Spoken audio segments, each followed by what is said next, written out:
What's up, Greg? Hello, welcome to today's episode of Juicing the Numbers, your statistics and sports podcast. I'm your host, Joshua Tracy. And I'm Corwin and Josh. And welcome to the Thursday morning edition of the show. We're recording this on September 9th, 2020. So if you're listening to this, it is September 10th, and that means that football is back. Which Yes. Corwin, 6 months ago, did you think the NFL would start on time? 3 months ago, I didn't think we'd have an NFL season. 1 month ago, I didn't think we'd have an NFL season. And here we are with the NFL apparently handling this really well. As far as I can tell, they're not doing bubbles in terms of like the team practices. And they've been recording very, very low numbers of positive tests. Not even by scale, because they're testing so many people, like in general, like it's like in the single digits most of the time. It's very impressive. So actually, before we jump in, I have two things I'd like to say. Yes. I'm sure by the time I'm done saying the first, I will have forgotten the second, so it's not a big deal. I actually got some show feedback this week. Oh, did you? I did. I had someone reach out. More specifically, my girlfriend reached out because her and her mom were listening and heard me call her my lady friend last week because, I don't know, I'm awkward and that's just something I said. And she got fucking pissed. She was like, the fuck did he just call me? Like, are you kidding me? And they're like, my no, female like, acquaintance. for real, like, relax, dog. Like, you're fine. It's all happy now, but like, we got some angry listeners. Oh, okay. I really all don't right. think Well, they're going to listen to this week's podcast, so it doesn't matter. But like, sweating over here.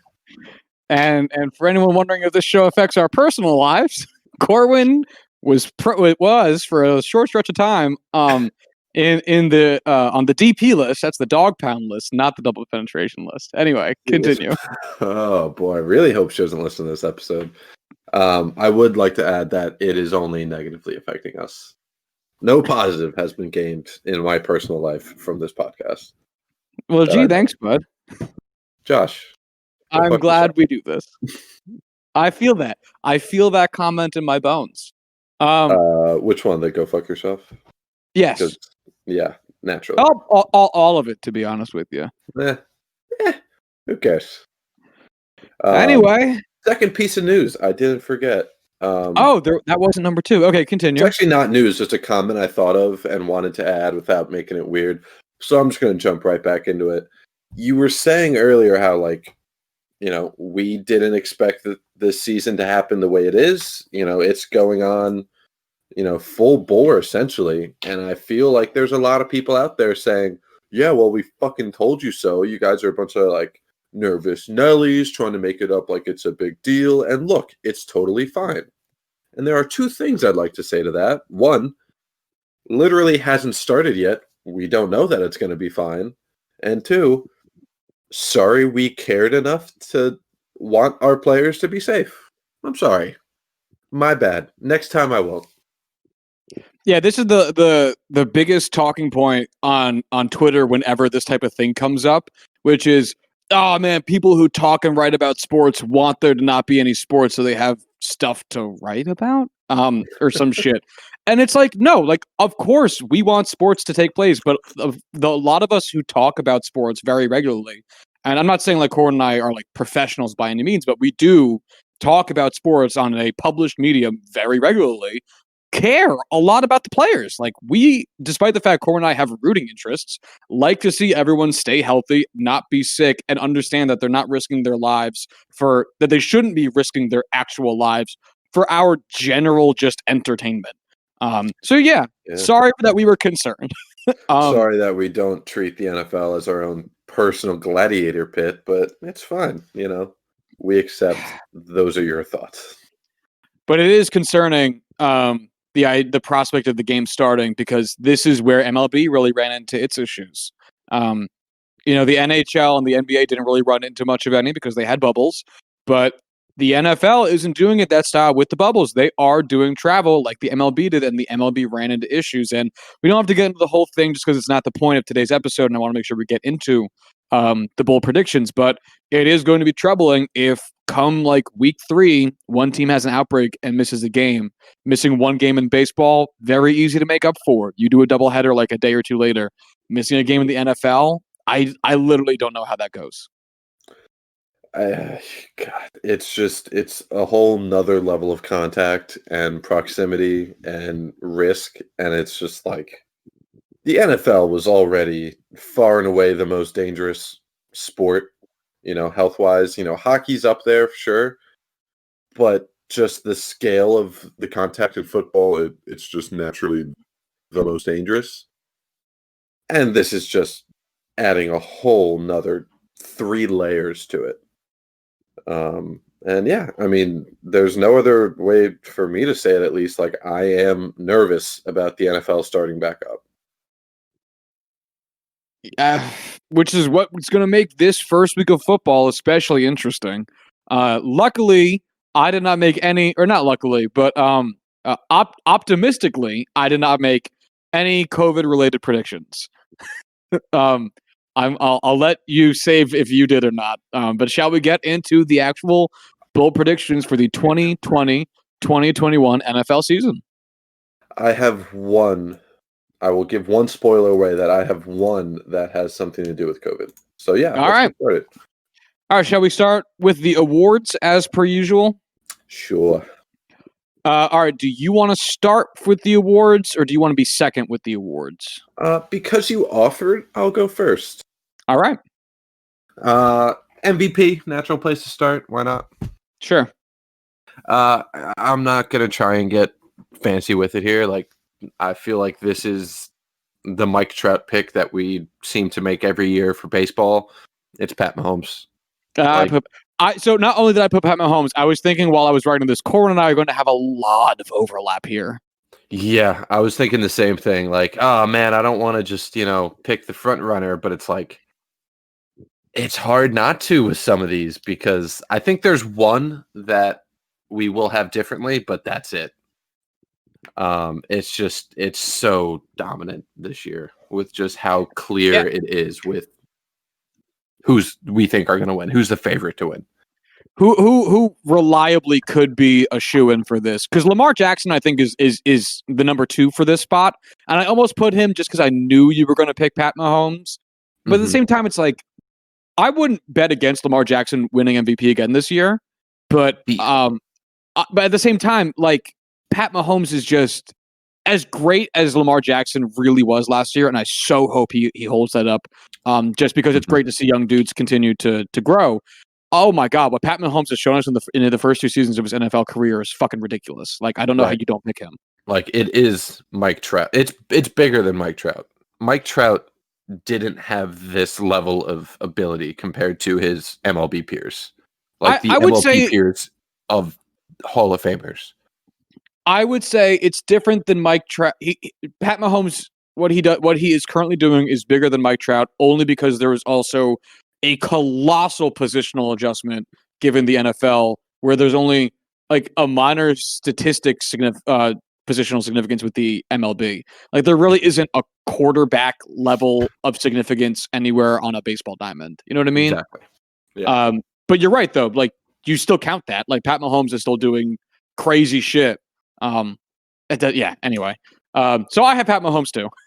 Yeah, it's one of those things. But like, to your comment on Lamar Jackson, like, as much as I love how much he was able to step up in his second year, and I will eat my hat and eat my comments on it this time last year 1,000 times over because he proved me wrong in every conceivable way.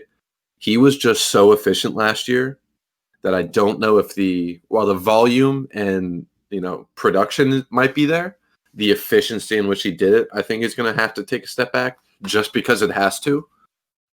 And I think it's going to be the same reason he didn't win 2 Heismans in college, because you already did it.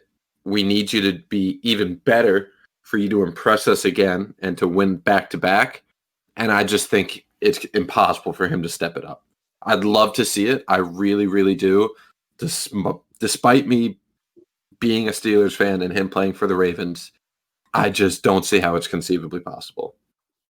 So that's my only hold against Lamar Jackson. Fair. Now, give me your next award win. I went with Offensive Player of the Year, which is basically the non-quarterback Offensive Player of the Year or player who did not win MVP, and it's Christian McCaffrey. I mean, he's the Pat Mahomes of running backs, and it's only position value separating the two, I feel like. All right. That's a great pick. I picked DeAndre Hopkins. Interesting. Ooh. Yeah. You're right. McCaffrey is like the world's safest pick here. I picked DeAndre. So that's the thing. I try to get a little bit creative with some of these. So I picked DeAndre because I think there's going to be a much bigger focus on him than there typically is. And that's saying a lot considering how great of a wide receiver he is. But I think there'll be a larger spotlight on him because of one, the trade, which goddamn. And then two, he's playing with a young quarterback. And if DeAndre Hopkins can be like a guiding light for fucking Kyler Murray, then the increased development in Kyler Murray potential, of course, going hand in hand with a great DeAndre Hopkins season could additionally be attributed to DeAndre Hopkins. And it might just stack on to reasons to vote for him for this award. If should Kyler Murray take like a huge leaps and bounds kind of step forward in the passing game. Mm-hmm. So I'm totally on board with this. Yeah, plus DeAndre is a great wide receiver, so there's no reason to not pick him anyway. Last year's award did go to a wide receiver, went to Michael Thomas. So yeah. Granted, that took a NFL record to be broken, a long-standing NFL record, but by all means, I think people forget how fucking good DeAndre Hopkins is. Yeah. All right. Defensive Player of the Year. What can I say? TJ Watt. I can't not pick him. You know, the guy is just so dominant, so good, such a Steeler. I have to pick him. Okay. So I really didn't know what to put here because I didn't want to put Aaron Donald because he comes up a lot in my, not a lot. I actually had to cut it out because it was so far removed of my what do you call them? Rosters. Jesus Christ. Because as Corwin and I have talked about, not on the show, it's been like weird keeping track of the NFL this year, in part because there was like no preseason games. There was no like lead into it. That like I had to stop. I focused in on like a lot of like the same three players and had to go back and revise my predictions because I had like picked the same three players for like half my predictions. So I didn't want to pick Aaron Donald here. I'm gonna go with Khalil Mack. Ooh, I like that. Nice. Yeah. I don't want to say underdog because it's Khalil Mack, but a redemption story almost because people for some reason started to hate Khalil Mack and thought he was not good last year. Yeah, I think he's going to be, as I think he has been for the past like 2 or 3 years, the only redeeming part of that Bears team. Oh yeah, definitely not anything. Allen Robinson on offense, but other than that, yeah, there's not a whole lot on that team. No, there isn't. Okay, what's next? We at some point we need to talk about Mitch Trubisky winning that job. Oh my God! After all this, please. We'll see. I want to come up with a new prediction just because I need to mention Mitch Trubisky in mine. So I think I do have a Mitch Trubisky prediction here that we'll get to it. Okay, I need one. Give me your next award. I have Offensive Rookie of the Year. All right, and I'm going with Clyde Edwards-Helaire. The situation that he's going in Kansas City, and the news that we've heard out of training camp so far, it's just it's hard not to pick him. Like, I know Joe Burrow's coming in. I know we have a myriad of excellent wide receivers that are coming in as rookies.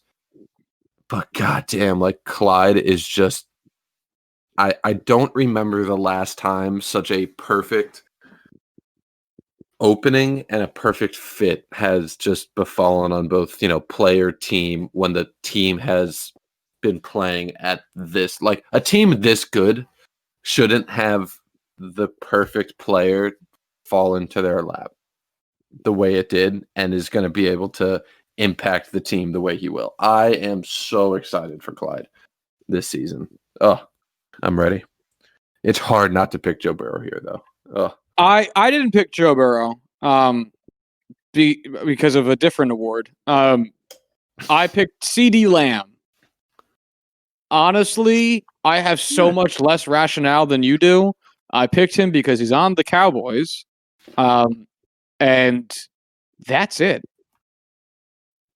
Honestly, it's the NFL awards, so that makes a lot of sense. Yeah, that's really all I got. Big names. So, yeah, right? That's the thing. High drafted wide receiver on quote unquote America's team. Yep. On an offense, I'm assuming is going to be good this year. So, yeah, that's it. All right, defensive rookie of the year?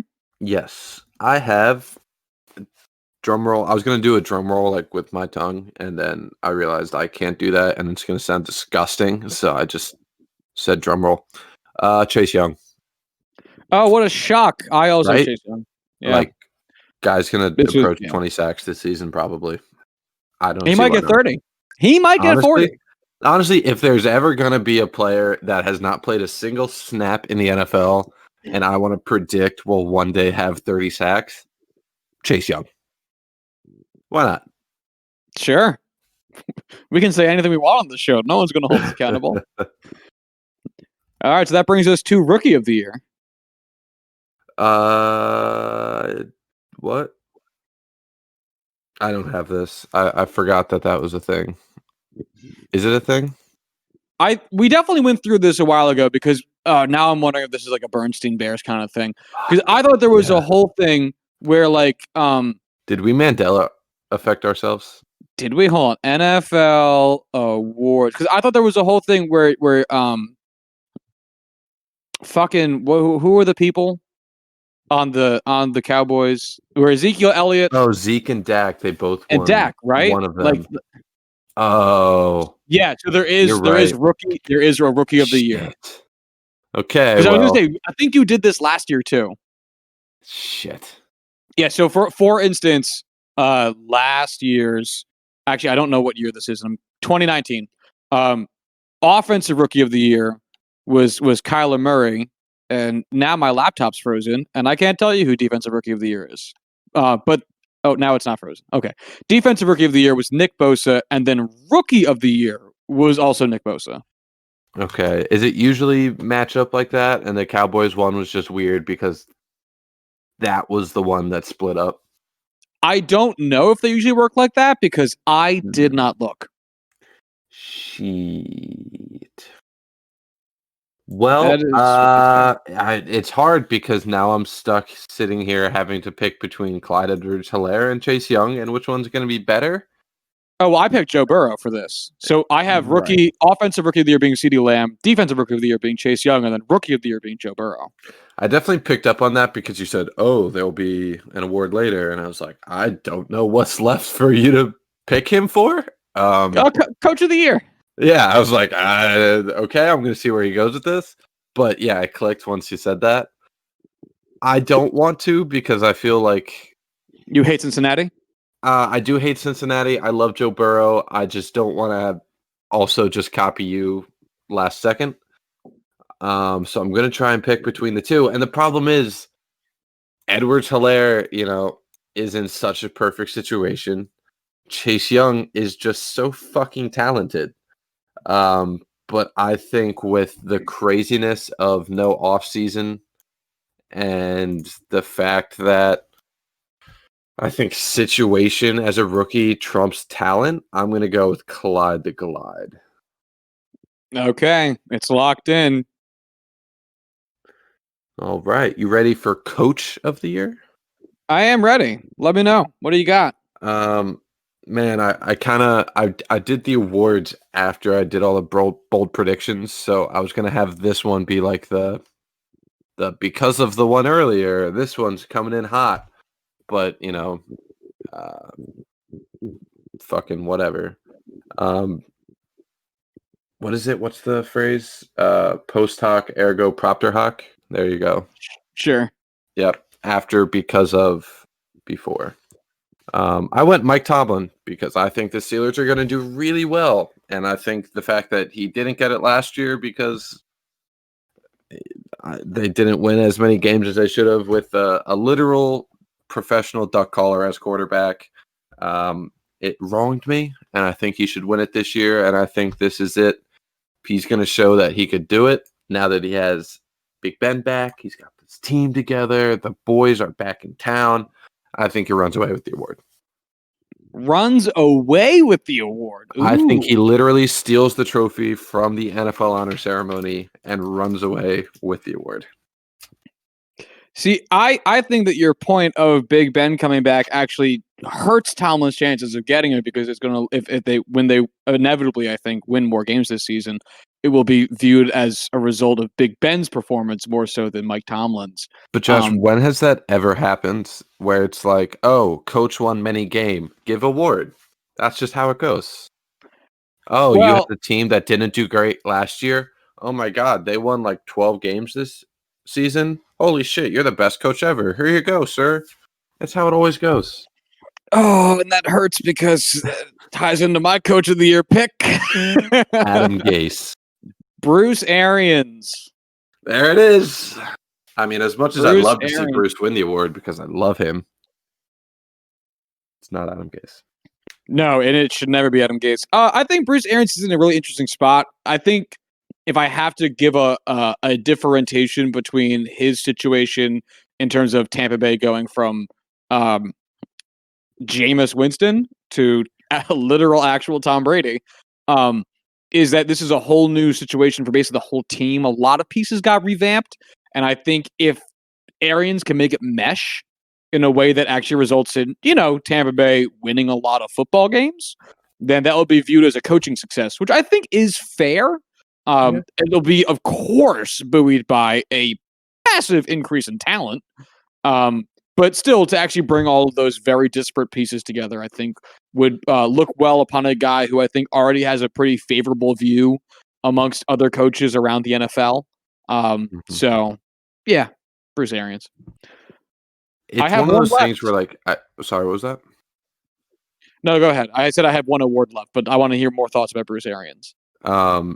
I've seen a lot of talk on Twitter comparing this Buccaneers team to the Golden State Warriors because that's where all the free agents are going and they just want to build a super team. And like, yeah, I get it. That's a, easy analogy to make. Even though, it's different because Golden State was already really good and Tampa Bay just really wasn't. And it's hard to compare when there's 22 or 25 starters on an NFL team and there's 5 on an NBA team. I will say I could totally see Bruce Arians playing the Steve Kerr role and just drawing up some creative ass plays and just being a super fun, chill, relaxed atmosphere for these, fantastic superstar players to just have a super close team built around each other and just succeed. I'm very excited for it. Even though it's a Tom Brady led team, I'm very excited for it. Yeah. Yeah. Fucking yeah. All right, so I have one award left. I have comeback player. Do you also? I do. Do you have more than that, or is that also your last I just have comeback player. All right. Should we say on the count of 3? Yes. All right, 1, 2, 3. Alex Kim Smith. Kardashian. What? You ruined this. You ruined this wonderful moment. I'm pretty sure she got coming her back. This is a joke that's been used since like 2008, okay? And it will never stop being made. I honestly didn't even hear what you said. I said Alex Smith. See, I don't think he's going to win because I don't think he's going to play. I went with a different A. Smith, I went with Aldon Smith. Who? Oh, buddy. Rookie of the year for the 49ers back in the day. Came in and had like 13 and a half sacks as a rookie. Started doing a lot of drugs, I think, and just like left the league for like 5 years. Just signed with the Cowboys and is coming back. Well, good for him, but he won't win it. Why? Because Alex Smith will? Yeah. Yeah, I just don't think he's going to get playing time. I don't think he needs it. I think they're just going to give it to him. Yeah, damn. You make a very good point. I really could. That's the thing. See Like, the NFL give it to him.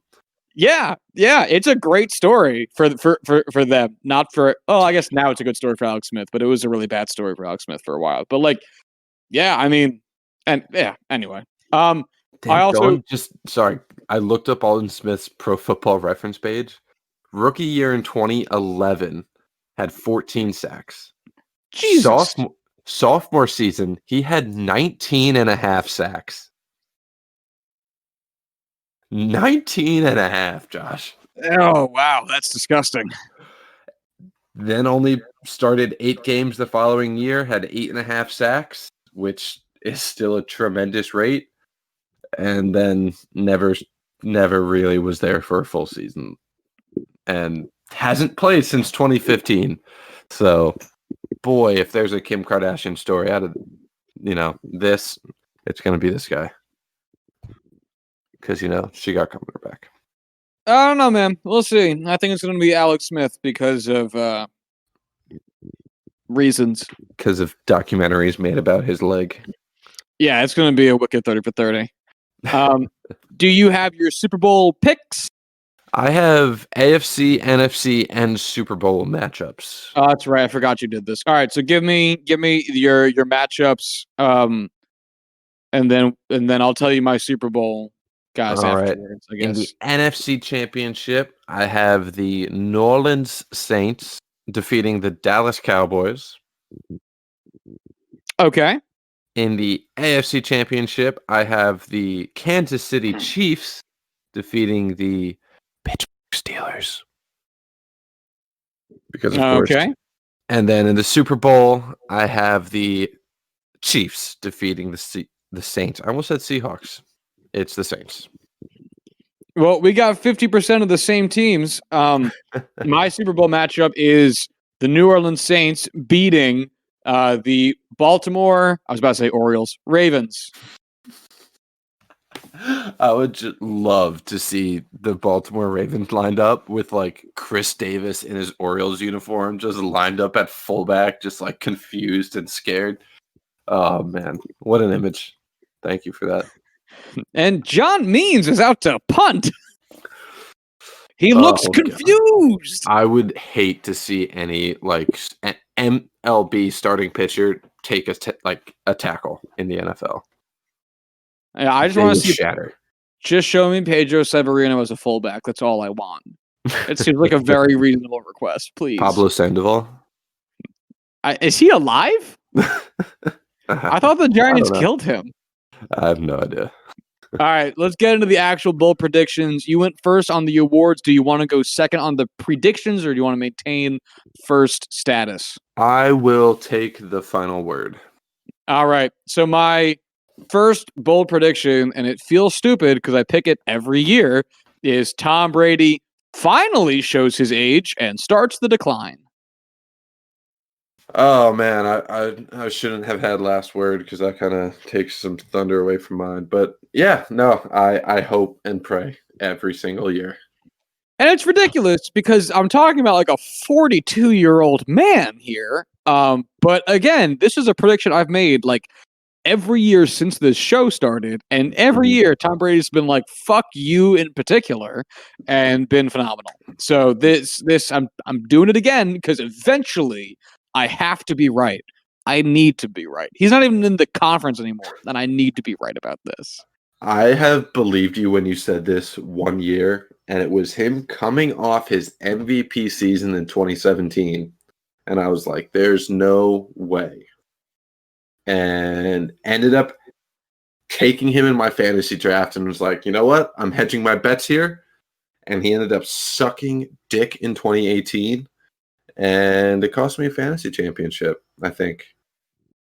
Regardless, I'm not hedging my bets this year. I'm going all in on him sucking dong. There you go. Corwin is putting in calls on Tom Brady. That's it. He's betting the options. Harding this guy. All right. Hey, FBI, anyone breaks his kneecaps with a lead pipe, I swear to God, wasn't me. Probably. And if the FBI is listening to this, make sure you subscribe. We get like 10,000 subscribers tomorrow. I have no idea how big the FBI is. It's definitely 10,000 people. It's definitely 10,000 people. All listening for the same thing. My first prediction: 3 rookie wide receivers and 1 rookie running back all make the Pro Bowl this year. I'm not going to specify whether or not it says alternates because, again, I'm about hedging bets, but that's my prediction. Wow. Okay. I was going to say 3 first-round picks, 3 first-round rookies, which I thought was all of them, and then I remembered there's like 4 or 5 of them. And I was like, there's also some really good guys in the stack. I'm just going to say rookies. It's the first prediction.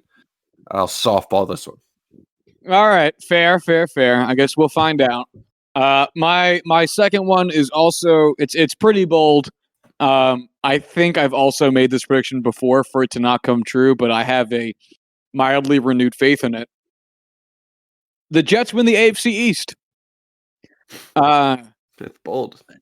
It is bold. Tom Brady's gone. Cam Newton's now there, which is very scary. But Tom Brady's gone. And I don't know what Cam Newton. I don't think any of us know what Cam Newton is right now. I'm assuming good, but we don't know what he is yet. So I'm gonna take the under, I guess, on his performance based on this prediction.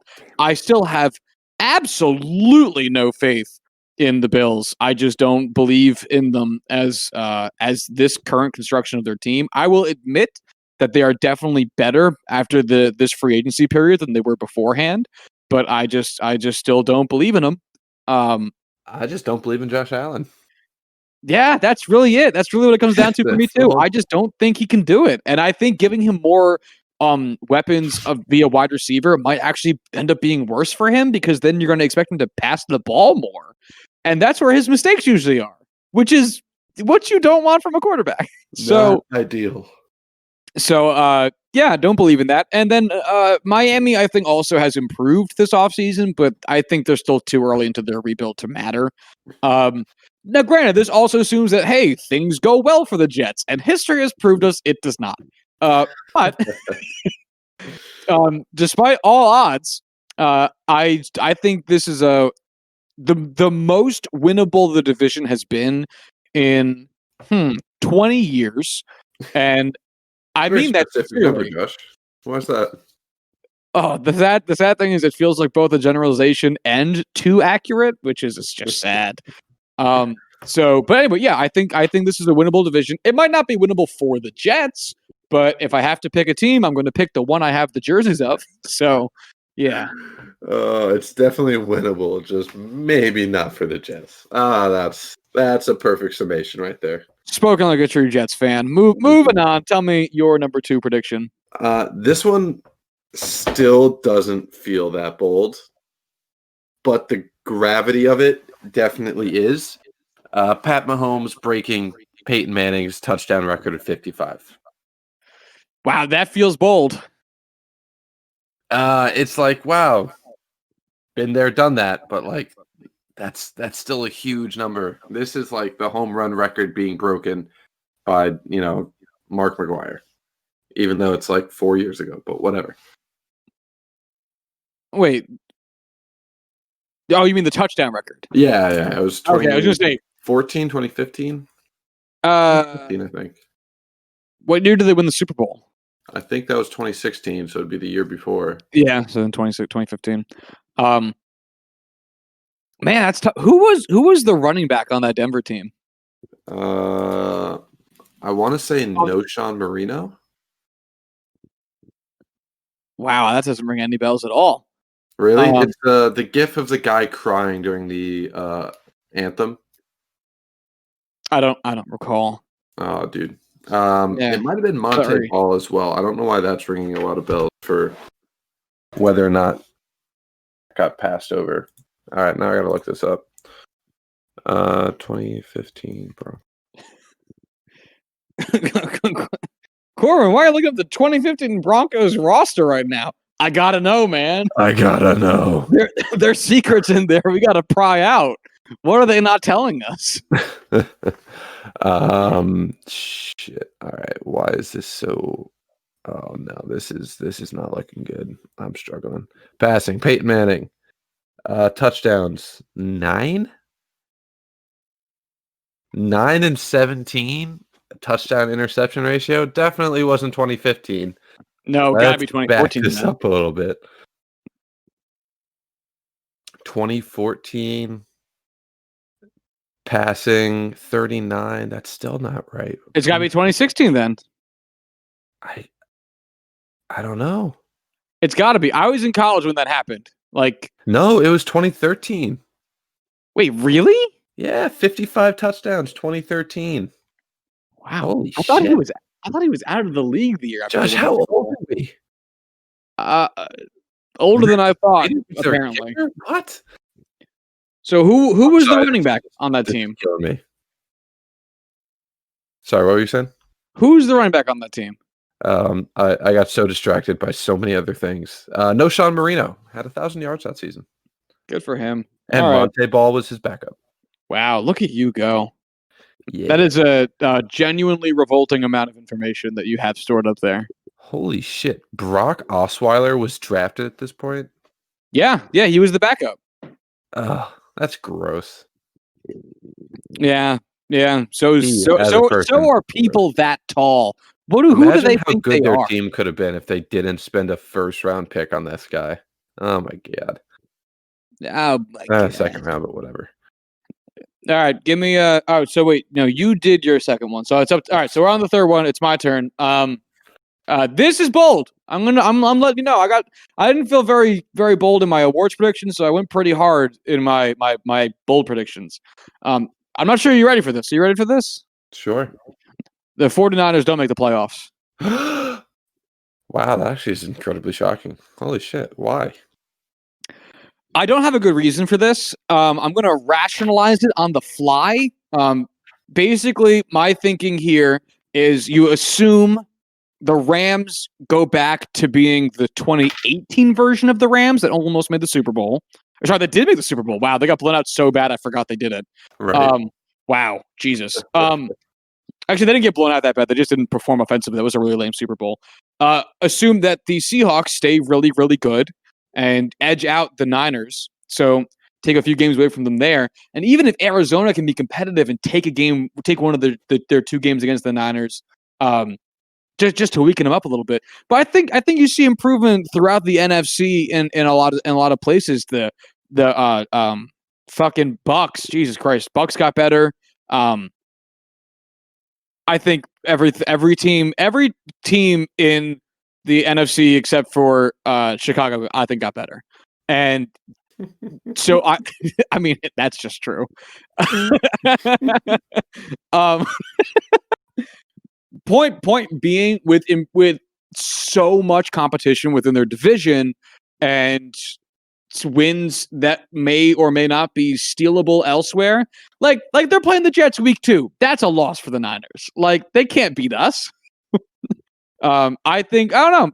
I think there's room with how tight the NFC is, because it's never been nearly as lopsided as the AFC. I think that there is room for them to just miss out, and I don't think it's a lot of room. I wouldn't bet on this, but yeah, why not? I'm going to be honest. That was a fun prediction, and I. Also, fuck Jimmy Garoppolo. There, that too. Any reason in particular? They didn't trust him to pass the ball in the Super Bowl, and you can't keep winning like that forever. Touche. Trent Dilfer would like a word, sir.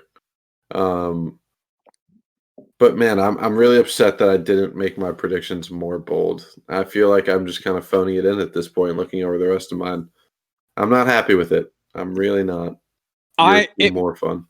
It makes me proud that my predictions are so bold. You have questioned your own decision making. I feel like I've done this right then. Damn it. That's making me feel even worse. Fuck. All right. Give me your next one. Hayden Hurst finishes the year as tight end number 4, and Gronkowski finishes outside the top 10. Oh, interesting. I also have a Gronkowski-based prediction later on.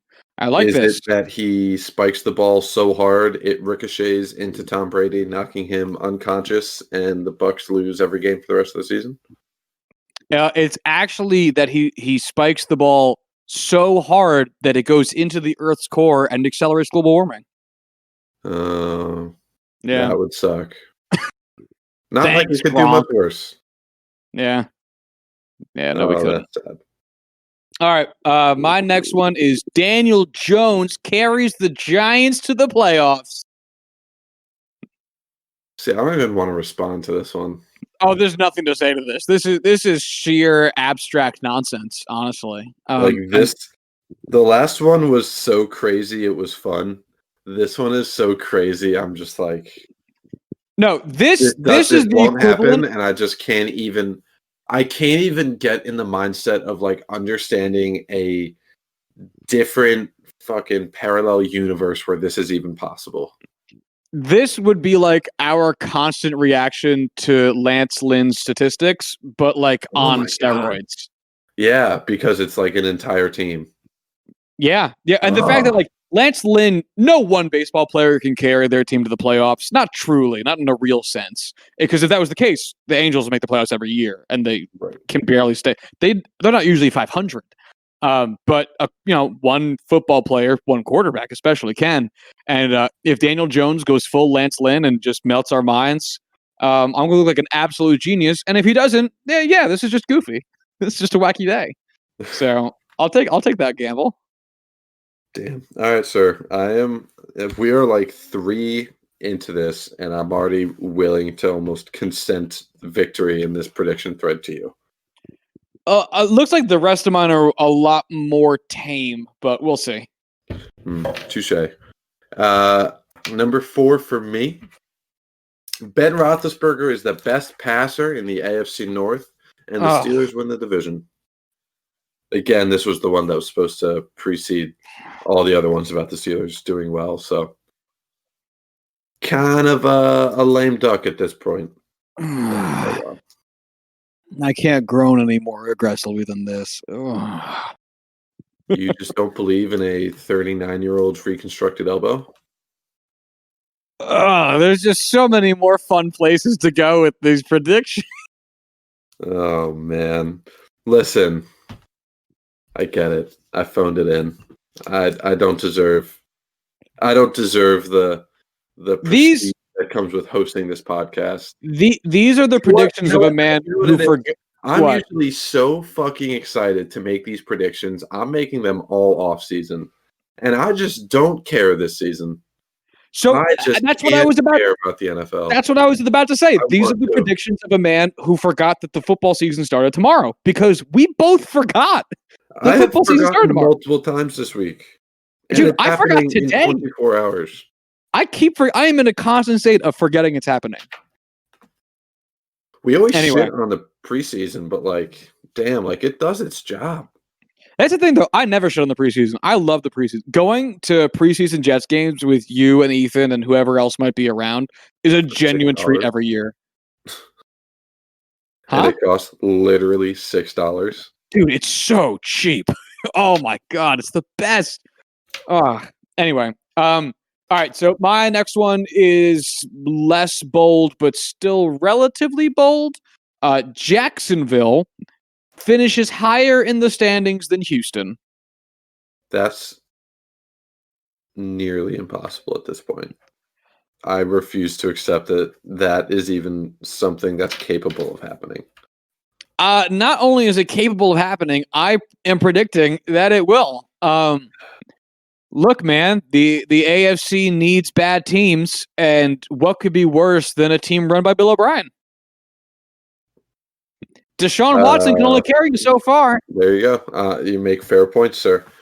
Like, because and this is where I get a little bit more serious. I genuinely don't think the difference between these terrible teams is so outlandishly huge. Only because I don't buy into Houston as being like a routine 11-game winner. That if Jacksonville goes on a surprising tear and wins like 5-6 games, I think you'd see them within a margin of error of Houston. Not necessarily because their division is spectacular, but just because football is wacky and weird. And hey, maybe Deshaun Jackson takes like a colossal step back without having DeAndre Hopkins around. Because why would you trade away DeAndre Hopkins? I just think in my mind that the Texans have a top-tier player at the 3 most valuable positions. Meanwhile, Jacksonville has not. So the Texans have, Deshaun Watson, top-tier quarterback. They have Laramie Tunsil, top-tier left tackle, and they have J.J. Watt, top-tier defensive end. Jacksonville has Gardner Minshew, Josh Allen, and Cam Robinson is their left tackle. It's just I just don't think the talent on the roster at the top end is just going to be anywhere close to the Texans. And I think that would be good enough to ensure them a better win record.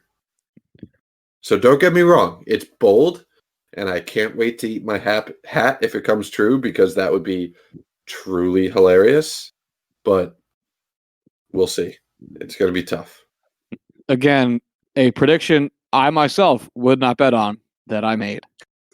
And this is why you won this year, because yours are at least discussion points and mine are, sure. Give me your next one. This one will make you happy. Adam Gase is fired mid-season. Oh, I'm already loving this. Sam Darnold is already done, and they draft a quarterback next year in the draft. Oh, so you're predicting we do very, very poorly. I think you do so poorly that not only does it force you to fire Adam Gase mid-season early, but it like physically cripples Sam Darnold. Like physically and mentally cripples him to the point where the Jets won't even attempt to give him another shot with a real coach. This just in, Corwin predicting the Jets go -1-17. Yeah. I predict that the Jets will, in fact, be the Jets. Well, we have shown that throughout the entirety of our franchise history, barring 60 to 63, that we are the Jets.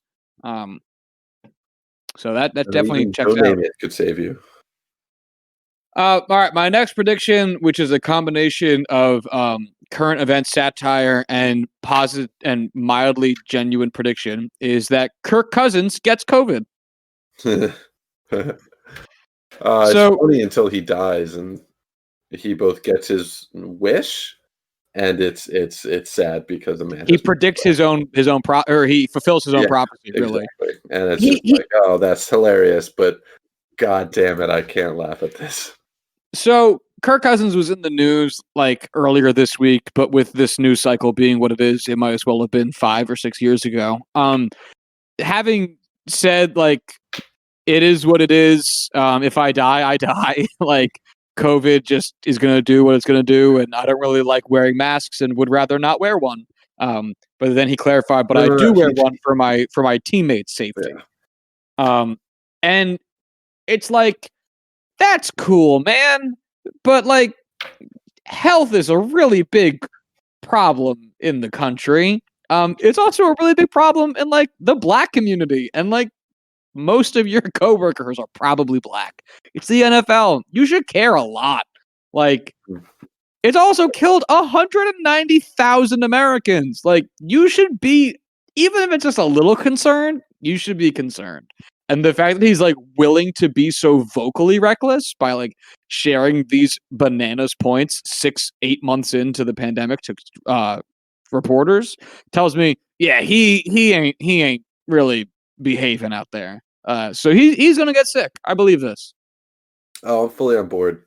Um, it's nice seeing a famous person who shares in my just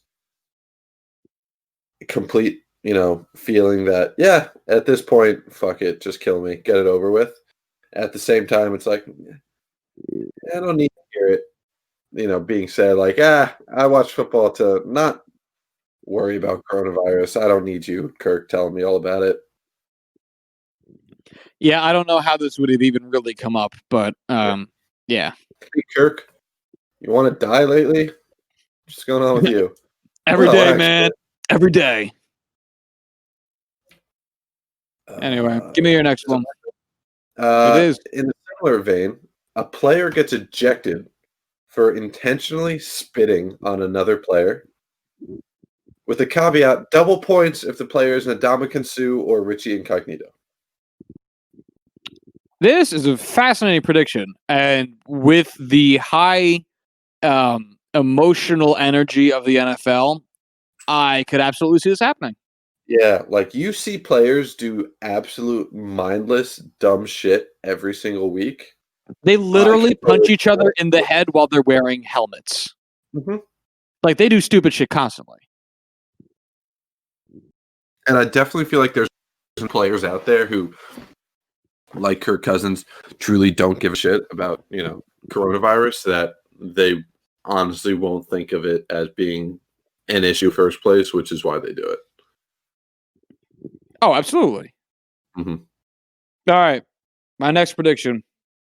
Robert Gronkowski plays under 8 games.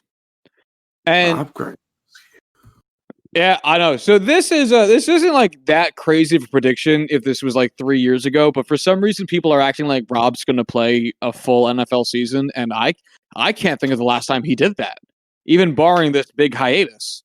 And I as much as it's like neat that he is unretiring to go play with his best pal Tom, I don't think he's going to play a lot of games. And I don't think it's an outlandish opinion or an outlandish take, but it's been an under-discussed thing. By the way, the last time Rob Gronkowski played in 16 games, you might ask, 2011. Holy shit, seriously? Yeah, that's actually one of the only 2 seasons he played 16 games. The other season being 2010, his rookie year. That's not good. He came close in 2015 when he played in 15 games. So his games played these are not starts. These are just games in which he appeared. Starting in 2010, going to 2018, 16, 16, 11, 7, 15, 15, 8, 14, 13. 115 games, 100 starts. So the idea that he's going to miss 5 or more games than his most recent NFL season, which was also 3 years ago. Shouldn't be that crazy. No, I feel like there may be something to the fact that he took a year off away from football, away from that contact, was able to get himself, in a position to stay healthy, because I don't know, putting yourself through that for a year is not good for your health, and a break could help. But goddamn, like if you are that unable to maintain, health, even though it's almost completely out of your own control for a full season, it's not happening now. No, I don't think it will. Not with 2 extra years of age on you. Right? Like, no. All right, give me your next one. My next one, bear with me. Leonard Fournette beats his 2019 reception total and quadruples his touchdown total. What was his touchdown total? He had 3 last year. Okay, so this is doable. So 12 touchdowns. And how many, if you had to guess, how many receptions do you think Leonard Fournette had last year? Oh, off the top of your head, guy like Fournette, how many catches does he catch? 15. 15? Yeah. No. You were How off by many? a bit. 76. Okay. Little more than 15. Yeah, a little bit. I was like expecting this number to be crazy low. Oh yeah, no. Like to me, that was crazy high. I originally was going to predict No, him to that be is like, yeah, crazy high. he'll get like 55 catches. I'll say 60 to make it a nice round number. Oh, he had 76 last year. Oh wow, okay, that's way higher than I ever expected it to actually be. Yeah, But man, that's a lot higher. if he's the starter all year, I think he'll push 90. Fuck, man. Yeah, I wouldn't bet against that either. I mean, especially with how Tom Brady usually treats his running backs by giving them a lot of opportunities in the passing game. Yeah. I wish I could look here. Can I see No, you can't. that? Okay. All right. Was there something you're actually looking for? Yeah, I wanted to see total. Oh no, don't update. No, website, you suck. Oh no. All right. Fuck me. Why are you the worst website I've ever seen? Never mind. All right, moving on. My next prediction kind of is just doubling down on earlier predictions. New England finishes third in the division. Mm. So this is doubling down on the idea that the Jets are going to win their division by at least putting the idea that they will beat out New England there. And then as this just takes the assumption that I'd say the Bills or Miami, but let's be realistic here. The Bills beat out New England. And I have no real rational basis for this outside of the things I've already mentioned. This is really a wish list, more so than it is a prediction. But yeah, why not? That would be funny. And hey, if it makes you feel better, maybe the teams 1 and 2 in the division both win 12 games, and New England wins 11, and we just have a stupid good division for no reason. That's possible too. It's not like New England has to sit here and go like 5 and 11, but yeah. There it All is. right. I have nothing to say to that, so I'm just gonna move on to my Do it. next prediction. The Patriots finished last in the AFC East. There, Oh, I'll say it. wow! Is that really your prediction? I'm sorry? Is that really your prediction? It was, yeah. It was like, I just need to say this on record because almost all of me refuses to believe that that's something that can even happen. But I had them I finishing. I think they could finish last. I hope they do. Like Bold outside of take, Cam but Newton, their roster's not good. no. It's not. It's not good. Like That's the thing. This is like the Miami could have a ultimate Bill really good Belichick defense. season. The Jets could really step up and surprise us. The Bills should be a good team. But yeah, I think the Patriots have a real chance to falter this year by a lot. Yeah, this is the ultimate Bill Belichick team of here's a bunch of dudes that wouldn't usually be stars on other teams that are going to be starters on your team, and see if you can scheme and plot a way to make this a winning team. And we're gonna fucking find out.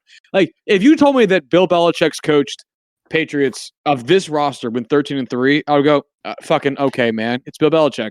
If you told me they went like 4-12, I'd be like, yeah, they're a bunch of scrubs. Yeah. So, but we'll see. Oh man.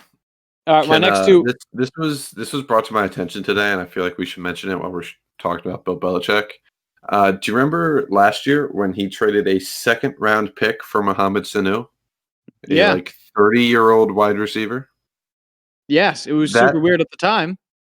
that pick was traded for Hayden Hurst, and then that pick was used to draft J.K. Dobbins. And then they cut Sanu. Sanu, who, believe it or not, is no longer on their roster. Yeah, fucking shock, right? Bill Belichick, not a great GM. No, they should cut him. No, They should fire him immediately and request that he return all 6 Super Bowl rings. All right. So my next 2 predictions I think are fun. Are going to be fun. I think you're really going to like this one. You ready? I think I'm going to hate it, but go ahead. I think you're going to love it. I don't like that answer. Chicago cuts Trubisky. I would like that a lot. I would like that a whole lot. And I put cut here because I don't think they could trade him. Oh no! No way. He's cut him. He's too expensive, and if it gets to a point where they feel like they need another quarterback, I mean, yeah, he could back up, but like so can Foles. And if you feel like you're relatively competitive, or if you just don't feel like continuously paying for this monstrosity, and it gets to be mid-season, and he's proven to be just as bad as everyone's been telling you for the last 4 years that he could be. Fuck it, man. Give him the axe. Yeah, I couldn't see the Bears doing it. I couldn't. I don't know why. They are going to be too attached to him to cut him, and it's a shame. Oh yeah, he's like an abusive ex-boyfriend. They're never letting that go. Oh fuck. I guess I'll throw my Mitch Trubisky. Excuse me for yawning. I guess I'll throw my Mitch Trubisky prediction in here because I promised I'd make one. Mitchell Trubisky loses his starting job, which he currently has, to a player who threw 7 touchdowns in a game because he threw 7 interceptions in a game. Ooh. Wow. I hope. I can only hope. That's all I can say. I don't want to talk about it too much and jinx it. But please. Hold on. Most interceptions in the game. Nathan Peterman. Jim Hardy. Really? It's not Nathan Peterman? Damn. 7 interceptions a game. No way. Yeah. That's a lot. Yeah.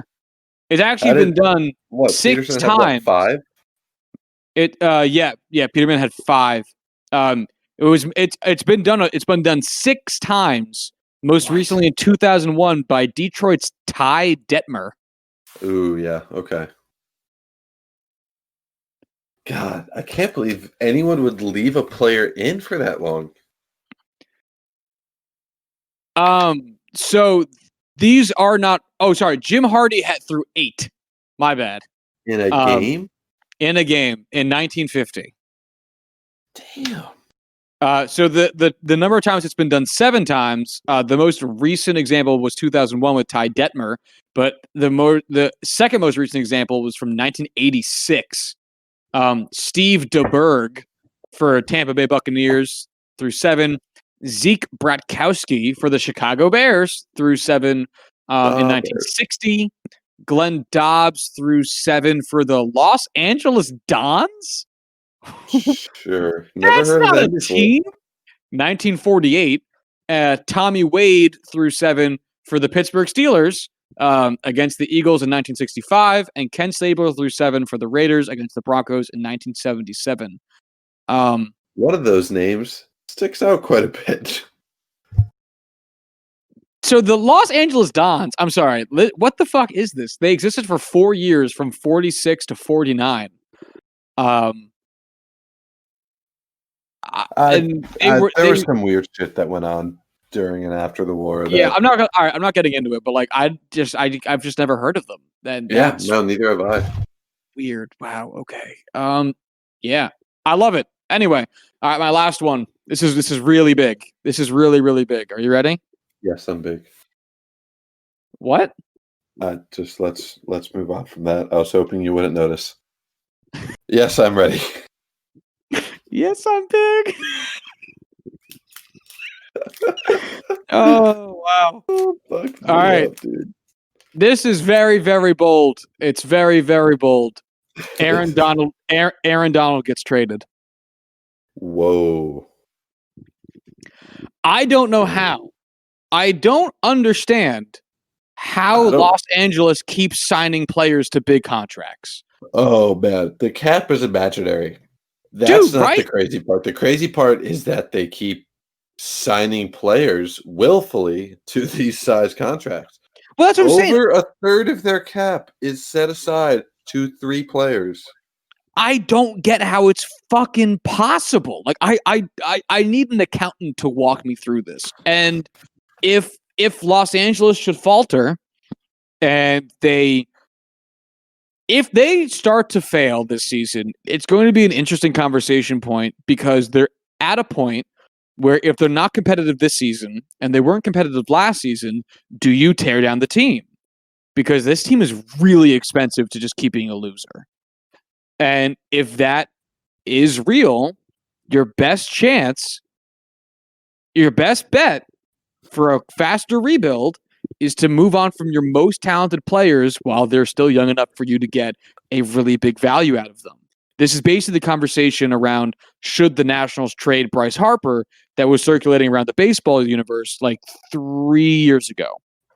The Nationals ended up not. There was also the conversation because Bryce Harper was a free agent going into his free agency, and there's questions about whether or not they would re-sign him. But that really boiled down to money on the Nationals end, and this is boiling down to a combination of competitiveness and money on the Rams end, which is a real question because if the Rams can't be competitive this year, which I'm not saying they won't be, but if they can't, and with their finances being as just fucking wacky as they are, this raises a really good question. Because if you're the Rams and you could unload $35 million per year in payroll and get like 2 first-round picks and a second, which I don't think would be an unreasonable get, plus maybe like a plug-and-play starter or two just to not lose out on a roster spot. Like, I think if you're really that uncompetitive, you might just take it. God, it is truly mind-boggling how much of their cap is held up between Goff, Donald, and Ramsey now. That's unreal. Like, say what you will about giving out, the richest contracts in cornerback history by like 20% to a guy like Jalen Ramsey. Say what you will about paying for a defensive tackle and Aaron Donald. Whatever you say that's negative is wrong there. But God, $35 million in a cap hit just for Jared Goff next year is unfair. Like, you can't get over that. That is a speed bump. That's just a straight up wall. They have fucking crucified themselves. There must be a better word. I don't want to say they shot themselves in the foot because they literally planted a landmine in front of them and then jumped on it and just blew both their legs off with how they've signed players. If they're not competitive this year, and honestly, even if they are, with just how so fucked they are, they would have been better off literally eating the money because then at least they would have gotten the benefit of good fiber. Like, this is bad. And while the idea of trading away Aaron Donald is just how Oakland traded away Khalil Mack. Like, we see good players get moved all the time. Mm-hmm. There's nothing untouchable when it comes to the business of sports. It's the saddest part about sports, but it's true. Like, nothing's untouchable. And the right combination. Again, I'm not saying this is like gonna happen or that there's even as high as a 10% chance of this happening. But at the same time, I can see a set of circumstances in which it does happen. And I'm right there with you. I just haven't even thought about it. Blew my mind. Yeah. All right. Next up, Joe Brady wins Assistant Coach of the Year in his first year in the NFL. I just, I've made it known about my love affair for Joe Brady, passing game coordinator for LSU, now the offensive coordinator for the Panthers. And you know what? If they show off this year, the media is definitely going to put all the love towards him. And I just can't wait for it. I'm all aboard the Joe Brady hype train. All aboard the Brady Express? Oh, yeah. All Brady this year. All the way. Big Brady all the way. All right, cool. That that's all I got. Are we wrapped? I do have another one just because I had to make the Mitch Trubisky one. This was supposed to be my finale. Tom Brady misses the playoffs. There's just a lot of good NFC teams this year. I don't think they're going to win the division. I think the Saints have that nearly locked up. And that's competing with, two teams in the NFC East with the Eagles and the Cowboys. Two teams, maybe even two teams in the NFC North with the Packers and the Vikings. And the NFC West, maybe they got the Seahawks, they got the Cardinals, which could be a surprise team. The 49ers were in the Super Bowl last year. There's a lot of teams that could take both wildcard spots and leave Tom Brady on the outside looking in. Yeah, no, absolutely. They are the definition of a mystery team this year, Tampa Bay. Like what they are in terms of what they could be is so unknowable. I've never been less certain of anything. Oh yeah, completely. So yeah, I don't doubt that for a second. But all right, that's all of them. That's all of them. All right, well, those are the bold predictions. I guess we start keeping an eye out for how they go. As you're listening to this tonight, as the NFL season kicks off, we're going to save, I think, any further conversation on any news topics for next Thursday's episode. But I think, did want to talk briefly about the Jalen Ramsey contract, just because, wow. It is a 5-year, $105 million contract, $71.2 million guaranteed. So it's a 20. So it's an average annual value of $21 million. The cap hit for this season is $13.7 million, which is all just base salary. It's colossal. So this locks him in until he doesn't become an unrestricted free agent until 2027, which doesn't even sound like a real year. I don't think this planet will even make it to 2027. No. When the average temperature in December up in the Northeast is like 86 degrees, and they're playing football in domes because it's too hot in Arizona. I guess Arizona actually does already play in a dome because it's already that hot in Arizona. But when they're playing, how hot it will be.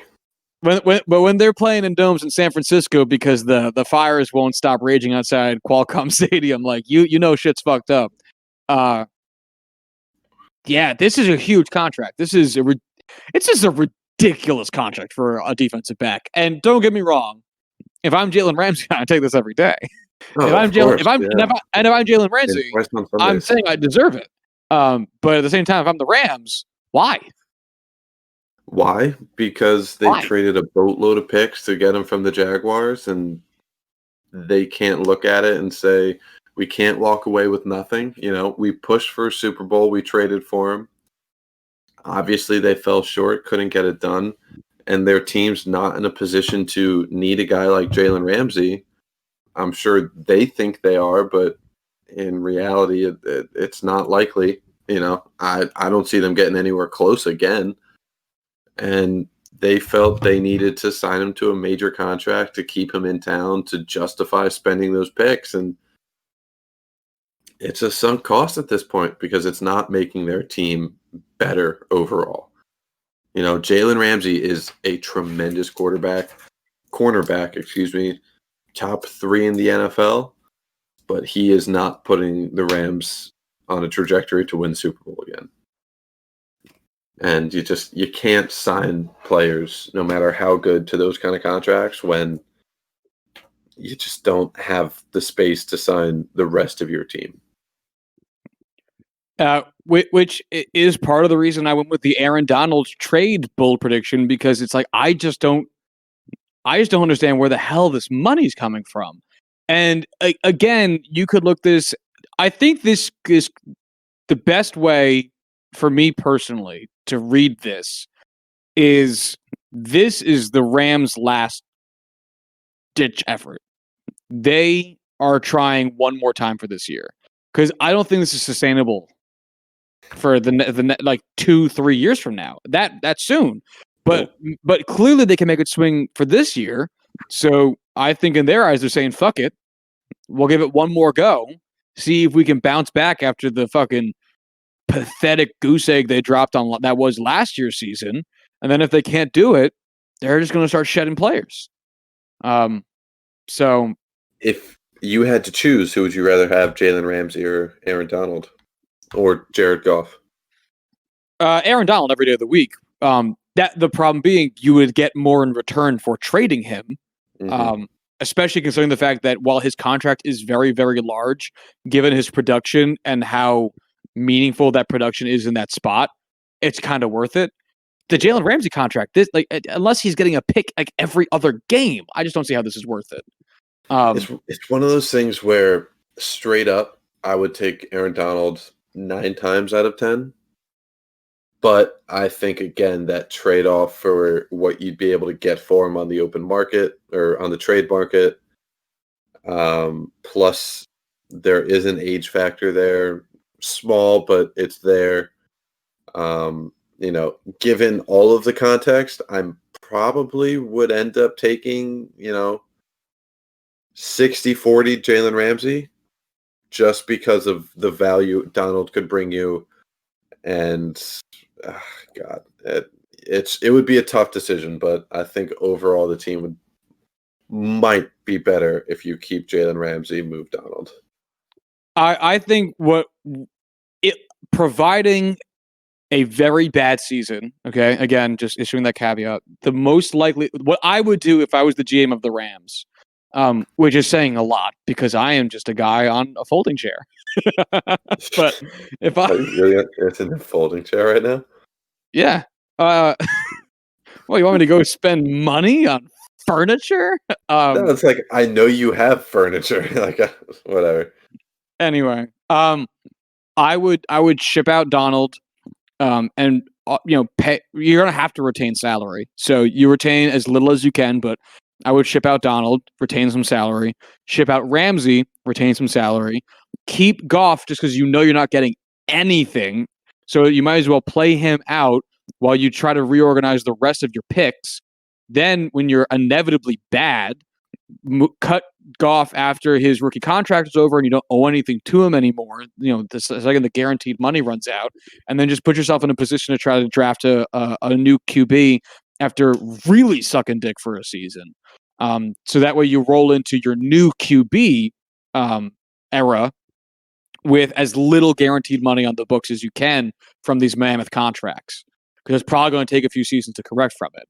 So you might as well let Goff just have at it for a while you retool literally everywhere else. I would just hate the idea of having to keep Jared Goff. I would too, and there's no way to get rid of him. But that's the thing. He's owed so much money, and he's not good enough. At least right now, he's not good enough for you to get anything back for him. So it makes the most sense for you to keep him just so that you're not giving him away for peanuts and then ultimately having to retain his salary anyway, because that's the only way you'd make a return on him. So it's if the Rams don't win and win big this season, they're in such a bad spot. God, I would not. God, imagine the free fall of emotions that came with going to a Super Bowl with Jared Goff, Aaron Donald. I already forgot their coach's name off the top of my head. Sean McVay. Sean McVay, thank you so much. And then immediately just looking at your team now and realizing this is a long time before we can put this all back together. Kind of like how Jacksonville fell going to the AFC Championship game with Blake Bortles and then not winning more than 6 games ever again. What a low blow. Well, I am a Jets fan. I can only speak from positions that are very low. We have no high ground anywhere, and I will not go there. I only exclusively take the low road. Anyway, that's all I got. You got People anything always else? ask me, do I take the high road or the low road? And I always tell them, take the high road. That way, there's more room on the low road for me. What's that from? That. It's from Parks and Rec. Ah, that's right. He's in Surrey. Yeah. Yep. Anyway, anything else before we get out of here? No. I'm happy for football to be back. I just wish I was more excited for it. Yeah, I understand that completely. All right. Well, if you want to follow the show on Twitter, you can do so at JuicingPod. If you want to hit us up via email, you can do so at juicingthenumbers@gmail.com. Check out the movies podcast Corwin and I running called Juicing the Big Screen.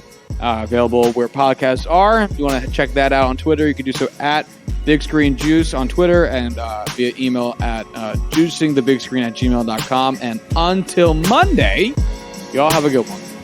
Bye.